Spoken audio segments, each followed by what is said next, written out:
Okay, Jevon, what are the top 2 or 3 things Yeah. that an entrepreneur needs to realize before they start entrepreneuring? Yeah, number one, by far is it's gonna be the hardest thing you'll ever do in your life. It's not an easy path. It's an uphill battle for sure. Two is you have to have a deeper purpose than just like money. Because you have to have like a internal foundation for why you do what you do. Because when things look bleak or outside, just look kind of questionable, you'll lose that passion and you'll lose that zest, really fast if you don't have that foundation. And then thirdly, I think you have the right people around you. That's the most important part. I even talked to the CEO of Techstars, and I was kind of like, it's a $1 billion business. Like, what information do you have for an aspiring entrepreneur? And he was saying, he's like, I keep it really simple. He's like, I make sure I hire the right people, and I don't lose money. And when you break it down, it's like, I could have gave more, but at the same time, it's that simple, And one of the most important parts he mentioned was the right people around you. And I think when you become a successful entrepreneur, you'll find a lot of people want to be around you, but you kind of have to create that filter. And I kind of separate it as like, if I have a house or like an apartment or whatever, like there's certain people in the lobby, and there's certain people with a fob key, and like you have to identify those people. And I'm also a firm believer of like, I think 90% of people that enter your life are, temporary or like a distraction, and it's really finding that 10% to like lock in with and build with for the future. Okay, that lobby and fob key. Have you ever said that before? Is that like pretty typical for you? No. Dude, that's a bar. Like, oh my gosh, that's a great point though. Yeah. There's very few people that you give that key access, Exactly. full access to. That's kind of what you're describing. No, you can chill. You can get some water. It's cool. Yeah, it's good vibes. You can be around and be with me. Yeah. But there's very few people that have full access to me. Exactly. Okay, so when you're filtering, let's talk more about that filter. Yeah. Because that is very intriguing to me. Mm-hmm. When you're thinking about, okay, who's going to go with me? It's hard to realize. Yeah. It's hard to know just from looking. Mm-hmm. Because the way that people look or the way that people come across is in one type of way. For sure. But then how do you filter someone that's going to have more longevity? Talk about how you process that, if that's okay, because that's a really, really meaningful thing. I think it starts with principles, really identifying somebody's principles. And I think you can always tell a lot about a person by how the people around him, if they respect the person or not. And I think that is one key thing. If like the people around them have a deep level of respect for that person, it's like, it says something. And I think time, through experiences, through just, trust being built. You kind of get the fob key eventually, but yeah. No, I love that because, okay, trust. It does take some time and some experiences because are they who they say they are? Exactly. And I think I've got like a working time frame for that. Mm-hmm. It's I think people can put on a front for about 6 months. Really good people can go a little bit longer. For sure. People that maybe aren't as good as faking it till they make it type thing, or can do a little bit shorter. But it's like it's around 6 months until you really figure out what someone's really about. Yeah. Which is I don't know where that's come from. I just guess it's just become from spending a lot of time with people. But yeah, that's kind of what's in my mind. It's like, hey, go through some seasons. Go through a season with somebody, and then that'll help you see. Yeah. Okay, so you grew up in Denver. Is it Denverite? Denver native. We'll just go Denver native. Sure, it works. And sports background, all the really cool things when it comes to basketball and athletics. Yep. And you're in a city that you grew up in. What made you stay? Or come back? Come back, you came back. Yeah, because I wanted to get out. So isn't everybody? I feel like that's like a pretty typical thing. You for grow sure. up someplace, I want to get out. And I feel like growing up, like Denver didn't really have much for me. I feel like it was still, it's just like pre-weed. This is pre-everything, a lot of things. And I feel like Denver was really kind of finding its identity. I think it still is. But, the reason I really wanted to come back was, one, I would come back, a month or two out of the year during college when I had breaks. and I would see it slowly building. And I was like, okay, this is cool. But then once I finally graduated college, Denver was like a whole new place.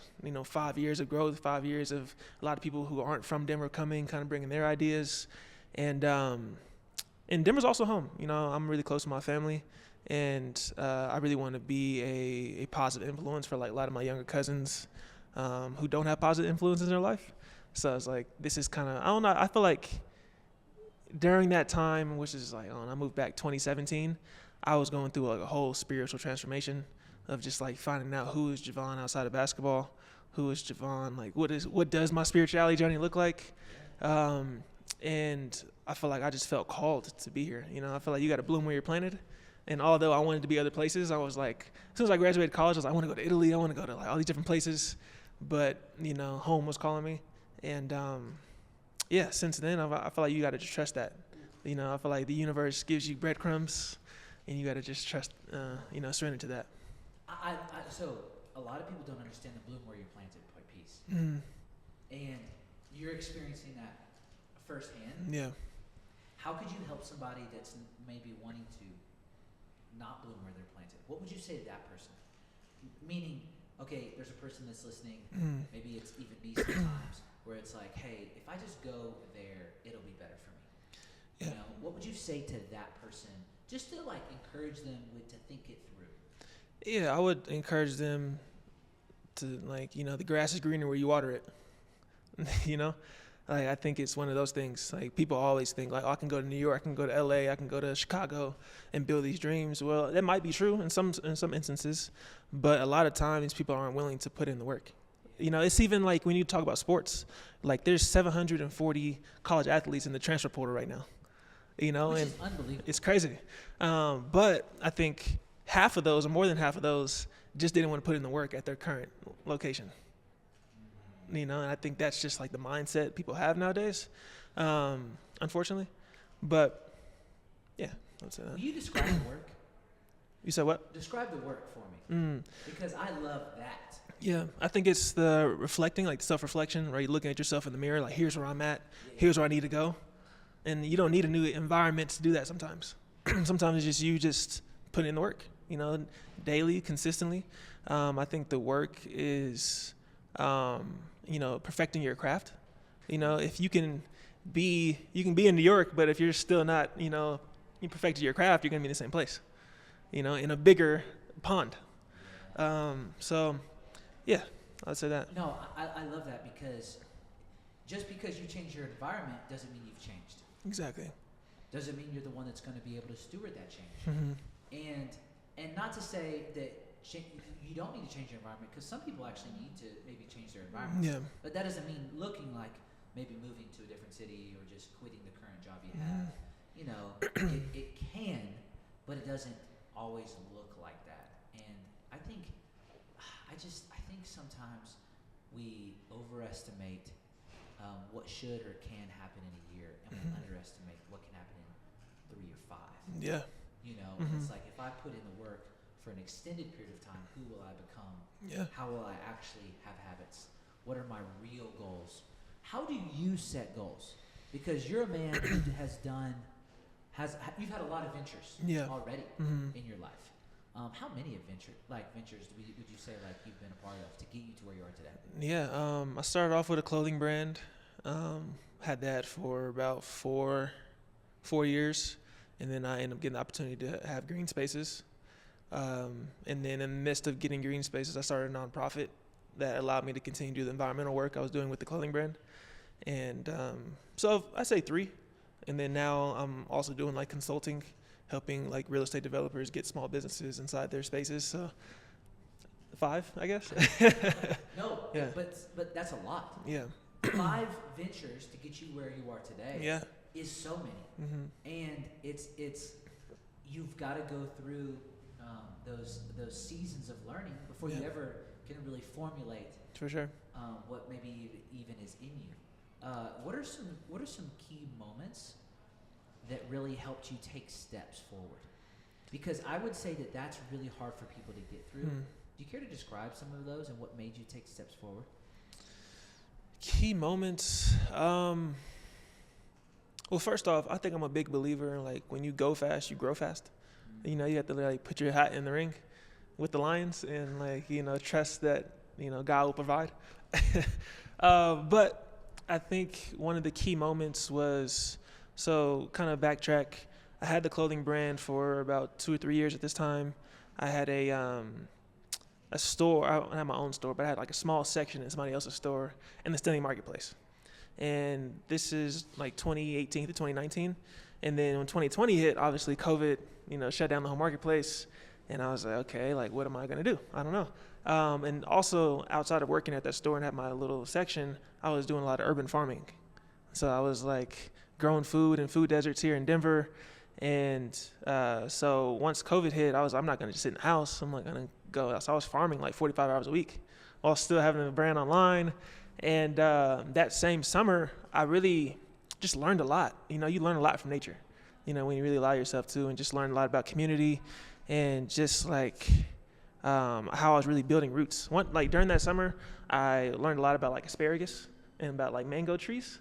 And like for example, like asparagus takes like 4 to 5 years to even fruit.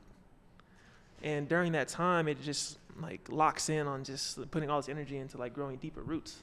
So when it does start fruiting, you can't stop it. It just grows unlimited. And I think that's what I was doing in my life. Like a lot of the work that I was doing was like in the soil, you know, like not really seen. But like once it was time, because that same summer I ended up getting an opportunity to open my own store in the art district. So a little block away from Green Spaces, I opened up my first store during COVID. September of 2020 is right in the middle of a pandemic. And I was like, this is crazy timing, but it was a once in a life opportunity. And that was I think that's when my light kind of just skyrocketed. Like a lot of doors began to open, a lot more credibility for what I was doing. People were realized like, wow, he's only had his brand for like 2 years at this point. He had his own store and he's open during the pandemic, and there's a lot of questions, but I mean, that was what really took us to the next level. So there's that moment. And then once we had that store for about 2 years, when the opportunity to Green Spaces came in, because that was so random. Like Green Space was never in my vision. Like, so when we moved into the space, I had a team of about 5 people for the brand. And we had a little back office space, but it was mostly like storage for the clothes. And you can't have 5 people working back there. So I was like, hey, I'm gonna get an office for us, or like a, you know, workspace for us in Green Spaces. And so it was chill. You know, I ended up meeting the owner randomly. I was taking a nap in one of the meditation rooms, and I had my hood on, and like I never came in really. And the owner was like, "Who are you?" He thought I was like some random dude. And anyway, so we ended up getting kind of close over that year. He and I kind of pitched him some ideas on how to, you know, better use the space. And I just asked him one day, I was like, hey man, like, would you ever sell Green Spaces? More out of curiosity, because like he was going through it, and they got hit hard during COVID. And I was like, would you consider selling the business? He was like, you know, well, he didn't really say much about it. And then literally like 4 months later, like he came to me, he called me across the street, and he's like, hey man, like I want to continue that conversation. And he's like, I think, you know, I love what you're doing. I love how you're doing a lot of things that nothing to do with clothing. I think you'd be the right person to take over Green Spaces. And I was like, what? Like, I didn't have nearly the amount of money to buy the business. I didn't have any of the amount of money to do renovations. I didn't know how I was going to do it. But, you know, it's one of the moments you look in the sky like, God, is this what you want me to do? Like, is this the path? And it took a lot of faith. You know, it took a lot of, you know, surrendering to, you know, something that I could not see. And it's kind of like, I mean, in the Bible, it talks about, like, you know, don't lean on your own understanding. And I think that's one of those full examples of where, like, my faith was being tested. And, yeah, it was just a wild time. And it took me pretty much April of 2021. I ended up buying the business on paper in November of 2021 and took over CEO in January 2022. But that whole process was crazy. Like, I was like, what am I doing? Like, everybody around me was like, don't do it. Like, the rent is crazy. Like, you don't have the resources to make it happen. And I was listening to that at first. And it got to a point where I was like, what do I really want to do? You know, there's a point where I was like, I'm not going to do it. And I was like, nah, it's not the right time. And that day when I decided that, I literally felt purposeless. And that was my answer. Like, because that's what it's all about. You know, if I died tomorrow, I would want to know that I lived my life with a purpose, and like that I tried and I gave my all. Because like there's a lot of people who are 50, 60, 70 years old and like wondering what if. Like, what if I would have did that? What if I, you know, put effort into this? And they have that regret. And it's like, that puts you in like a mental hell. And I'm not living that way. You know, I was 24, 25 at the time. Like, who am I to say no to this opportunity, and who am I to not give it my all? Like, there's a lot of people who I'm standing on the shoulders of right now who wouldn't dream to have this opportunity, you know? So. Yeah. I don't know. Okay, just for everyone that's listening, myself included, here's how I feel right now, sitting with him. I feel this. I feel I'm sitting with somebody who is going to keep growing the rest of his life because he values where he's going as much as where he is, and investing in people. And when you sit with someone like this, how I process this conversation is I'm sitting with somebody that is immensely valuable to everyone around him. And so how I think about this, and I never do this, by the way. I never stop and like help you understand how I think. But how I'm thinking is this. I am so grateful for people and men like this. And out of a place of gratefulness, I experience and I'm challenged and I'm so inspired right now because of the conversation that I'm getting to have with him. So that's just like a little bit of behind this, like in my mind right now. And as I think about those things that you went through, I see somebody who, how do you say, regret and risk. I would love to talk about that right now because that's what's on my mind. And as I think about regret with you, you don't live a life of regrets because you take risks. And they're calculated based off of purpose and meaning. And that is your foundation that you stand on, and it's firm.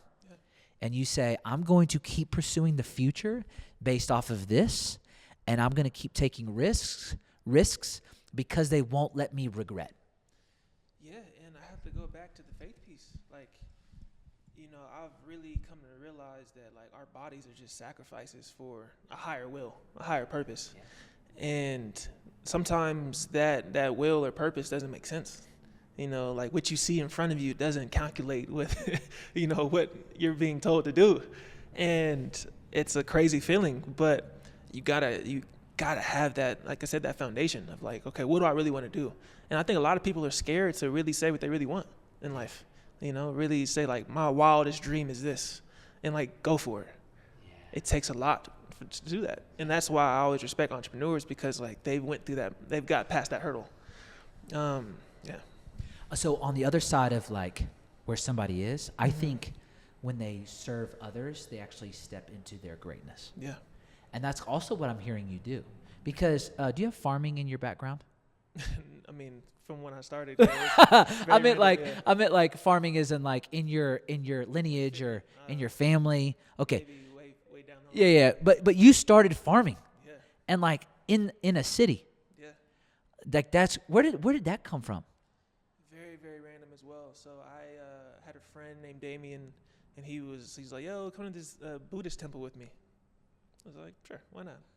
So, you know, it was like I think it was a Hindu temple, sorry. So I went with him and, you know, ended up meeting one of the chefs, because the temple itself had a restaurant, and they also own real estate it's like Colfax and Cherry. So they own like 2 blocks of real estate, a bunch of houses, and in the backyard of each house, some were made for like compost, others were made for like actually grow vegetables for the restaurant. And so I would help the chef garden. He asked to, like, you know, you want to help me on the weekends, volunteer? I was like, yeah, why not? I want to learn how to grow food. Why not? And I'm always just curious. Yeah. So helping him for a few months, he was like, hey man, like there's this organization that, you know, just bought some land and needs help like cultivating the beds. I was like, yeah, I'll pull up. It's a big, you know, cultivation action day. Like, let's do it. And I ended up volunteering for that organization called Frontline Farming so much they offered me a job. So I was getting paid under the table for like $1,200 a month. You know, it was cool. But also learned a lot, you know, just about like food deserts, about community food systems, about how, you know, a lot of minority communities don't have grocery stores in the neighborhood, and we were growing food in those neighborhoods to give it to them. And we were growing like thousands of pounds of food and giving it to universities, to neighborhood organizations, to food banks, and it was just like, wow, this is crazy. And then I ended up being a apprenticeship at the Dahlia campus, and they had a greenhouse as well. So I was learning about aquaponics and hydroponics and growing food from there, and still with the same purpose. And it was just it was a great experience, man. I can't lie. I actually want to get back into it. Okay, so I think this is a really beautiful and amazing way to grow, because it began with just serving. Yeah. But even before serving, it began with curiosity. Yeah. How has curiosity helped you create the future?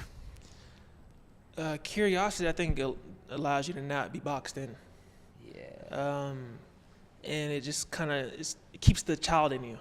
Yeah. The children are so pure. Yeah. And I think it's important to keep that childlike, mindset in you a little bit. So I think that's what curiosity is. Also, just you always become a continuous learner.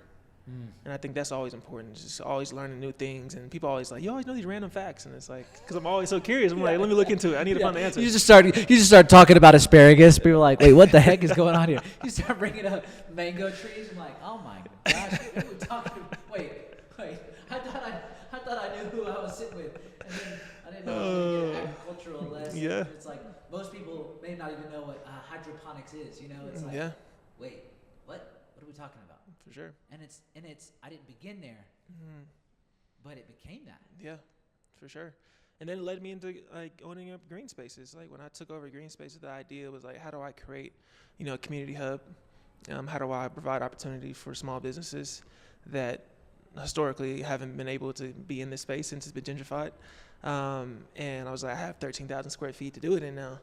How am I going to do this? I don't know yet, but I'm going to figure it out. And it's the curiosity of okay, what models exist? But then you realize nobody's doing what we're doing. This, you're either just a marketplace or just an event space or just a co-working space. But having all three in one building is there's not a lot of Google searches you can do. And ChatGPT didn't exist at that time. So there's not a lot of reference. It took a lot of curiosity and just trying things and not being scared to fail. There's been a lot of iterations, a lot of mess ups, a lot of just lessons learned. But we're here now, and I think it takes that level of risk to even appreciate the journey. I wouldn't have appreciated where I'm at right now if I wouldn't have took those risks or messed up or tried those things. Yeah. Gosh, and how I want to know this. How do you view failure? Because a lot of people view failure as failing or as loss. Yeah. And I'm curious as how you view failure, because most people don't take, I think, risks because of that. Yeah. Of they don't want to fail. The fear of failure. You've heard of that. Yeah. I think it's I think the fear of failure comes down to ego. And it's we're attached to this outside image that we try to portray. Yeah. And if we fail, then it's that hint that just kills that image. But I think failure kind of doesn't exist in a way. It's always a lesson learned. Technically my clothing brand failed, but it opened the door to, and it's just it's all about perspective. I think failure is, it doesn't exist. It's always lessons learned. I actually agree with that. Yeah. I mean, I would even wholeheartedly agree with that, because I would maybe add the tagline of, failure only exists if you allow it. Exactly. Yeah. I mean, because we're when you think about it, we're not this body. Well, we're all imperfect. So exactly. We're not, it's impossible to not have failure. Yeah. Go ahead, keep going. Yeah, but we're not this body. So it's right. Life goes on beyond this life. So you can mess up as much as you want. Life goes on. There's other levels to this life experience. And we just continue to evolve. And if you're not taking risks, then you're not evolving. Whatever is not growing is dying, and that's kind of how I approach life. Is how am I, every day I pray to God, allow me to continue to grow. Yeah. Let me continue to plant these seeds that you want me to plant. So it's what else are you doing? What else are we here for? Oh, that's so good. Okay, so how do you build your team then? You think of a team, you're going to take the next level. Yeah. How do you view building a team? Teach us how to build a team. It's going to be a process. I've definitely fired a good amount of people, but I've learned that it takes due diligence. Really, not just going off of the first interview with somebody. It's also doing like a trial period, not just hiring them full time with benefits right away. Go through a 3 to 6 month trial period is needed, and make sure that they really align with your values, and also like really get clear on who you are as a leader and how you want to lead and what pieces you need around you. For example, like I'm a visionary. So I've learned that I need to hire implementers or integrators around me because I'm very vision oriented, and sometimes I get, I'm in the clouds or in the stars with it, and I need people around me that are like ground me. Or like, even if I am in the stars and I have all these grand ideas, I need people to help me implement those ideas. Because sometimes like I'm not great with the follow-up communication or like the email that needed to be sent, or like, I need to send this contract out. Like I don't like doing that kind of like tedious stuff, but I love pushing the vision forward, and I love like making the partnerships and having the conversations. I love that. And so allow me to do that at my highest capacity. And if I hire integrators around me, I'm allowing them to do what they need to do at the highest capacity. And then it's a flow. So what does someone need on a team then? Because you need a visionary, someone that's thinking about the future, where we're going. Yeah. What would you say are the like some of the key aspects of the way that people need to think? Yeah, I think you need a visionary. You need somebody who's really good at strategy, and you need somebody who is going to, especially in community spaces, somebody who's going to be able to be that like nucleus part, that like glue guy, or like a high relationship person. Exactly. High relationship person. Yeah. That's able to keep the camaraderie, able to like be that soft space between, this vision. Because sometimes like I get so caught up in like the future that like people feel like I'm detached from what's going on right now. And it's like, that's not true. I'm still here, but my mind is in next year. Like, how do we continue to move the vision forward? So like Jasmine, I have on my team right now, she's that soft point where she's able to like give people context. Or like if people do have questions and feel like I'm detached, it's like, no, I got you. I can handle this as well. And like I've allowed her to feel empowered in that role, and it's been a huge weight off my life, and just green spaces in general. Back team, because you got to have someone thinking about where we're going. Yeah. But you also got to have somebody encouraging people where they are. Exactly. Which is, dude, yes. For sure. Yes. Those are some like really, really important pieces.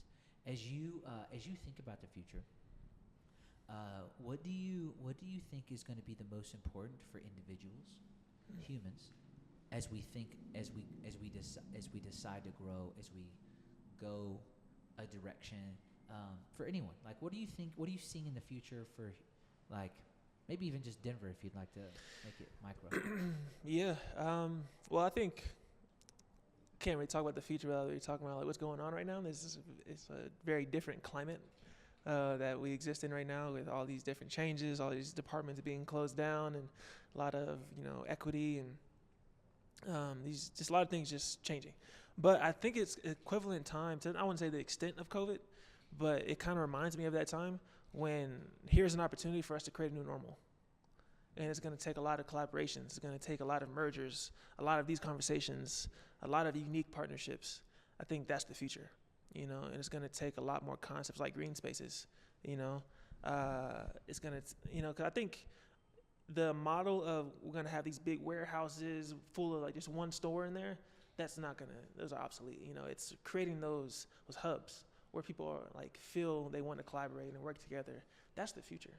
Because it's like we're being divided in so many different ways, and people are looking for that community because we live in such a divisive like environment. Like as humans, we want that. We want the camaraderie. We want that like feel.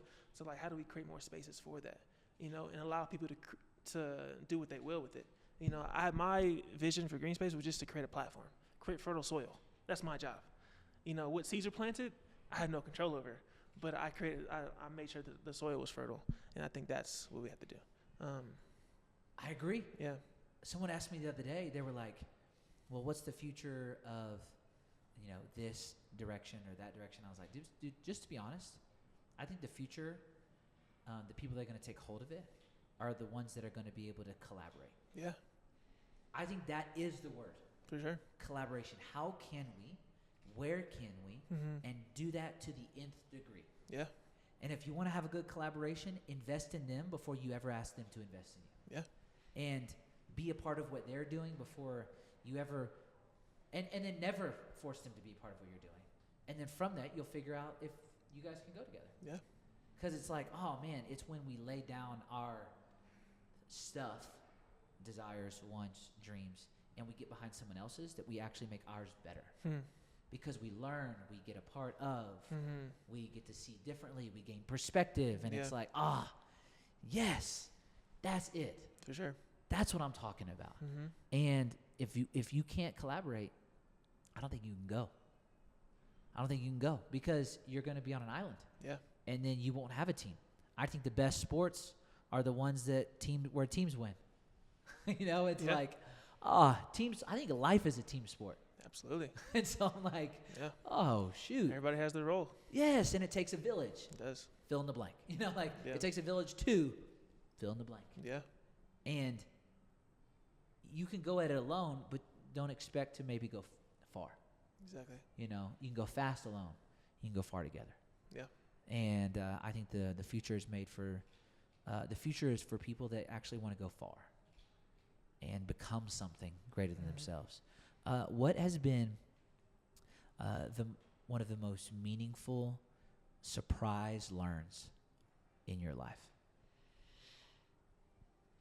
I think the most impactful thing somebody's ever said to me, that was Sure. This guy is no longer living. His name is Mr. Freeman, R.I.P.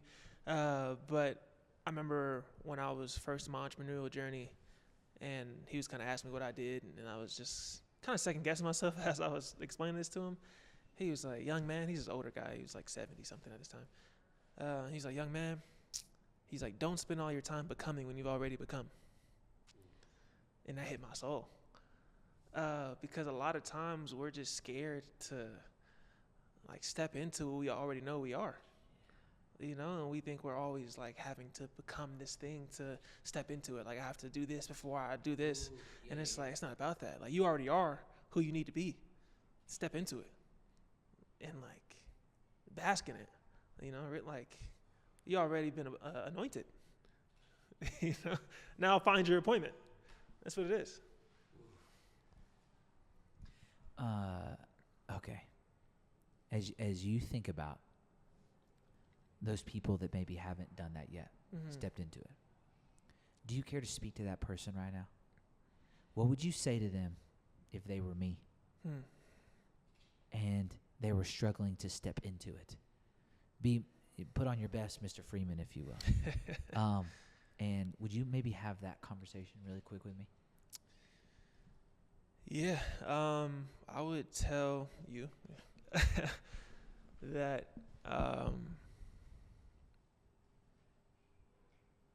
you're here for a reason, and it's really up to you to find that reason. Nobody else can give you that answer. So it's really about doing the internal work that you feel like you need to do to find that next step, and know that journey is not going to be easy. I'm sure the reason why you haven't stepped into it is because of personal reasons and maybe bad mental habits, maybe life circumstances, whatever it is. But it's like you're meant to go beyond that hurdle. So find out what it takes to move that boulder or get over that hurdle. Because a lot of times I think, if we view life as like this big, huge boulder that's hard to move, a lot of times the boulder's not moving because there's smaller boulders around it that keep it from being pushed forward. Like if this cup is this big boulder, there's smaller boulders around this cup. How do you identify those smaller boulders to get out the way so we can then push this cup forward? And that's kind of how I view life. So I would say that. Because it's not about attacking this cup. It's this little things that keep you from getting to that next space. It's a mountain of little things. Yes. That hold back the mountain from moving. Yeah. And I would just tell the person, like, trust yourself. Simple. Like, it's simple is hard, but trust yourself. And I think a lot of times the reason we don't want to address the simple is because we want to make it complicated so that it's an excuse for us not to do. Yeah. And if we do simple over and over and over again, how have you seen that affect your life? It's those simple things, those little tedious things that, are the hardest things to do. Yeah. But that's what gets you to the next level.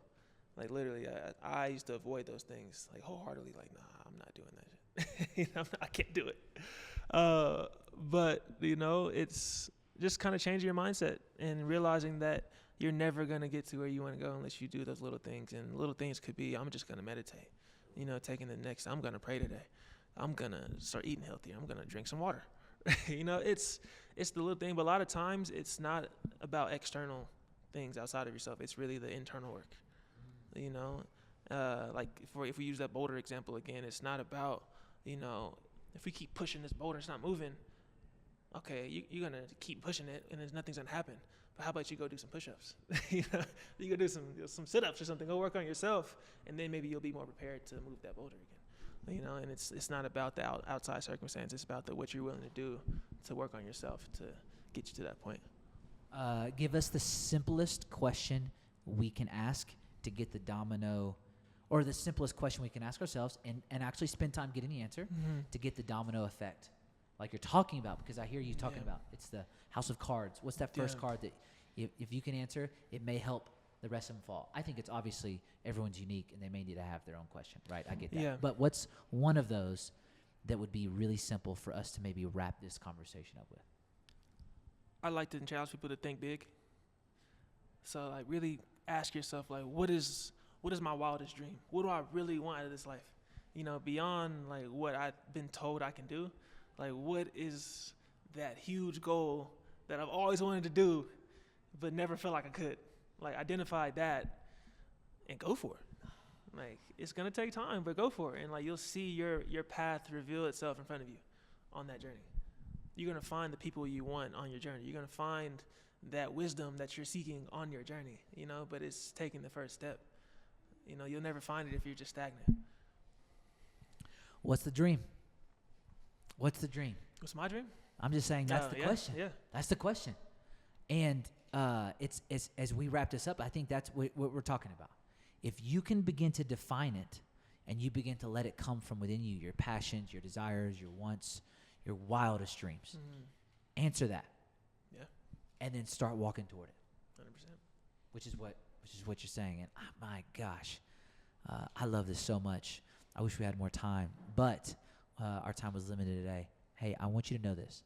If you want to connect with Jevon, Green Spaces is a great place to look up, invest in, go check out, buy a coffee, start getting a co-working space there with him, have an event there, go just look at it and check it out downtown Denver in the Rhino area. Dude, so phenomenal. And then Green Dot Coalition? Green Dot Coalition, is an environmental nonprofit. We are greening up the city of Denver and doing a bunch of like policy advocacy, working with students, and essentially getting more green infrastructure and redline neighborhoods. I love both of those things and everything that you've been a part of. So looking forward just to building a relationship and taking a step forward together, man. Absolutely. I mean, fired up for this conversation. I was wanting to shout a bunch of times and be like, yes, that's what I need. That's what we need. Yeah, man, I just appreciate you. Everything that you're doing, everything you've gone through to get here, because it's not been easy. Yeah. 100%. But that's not what life is. But that doesn't mean it's no less full or satisfying. Yeah. And going through the tough stuff makes it worth it. Absolutely. So an honor to sit with you. You guys need to check out everything that he's involved in. And thank you for being on the Full Vantage podcast. Thanks for having me. No problem, man. We'll see you.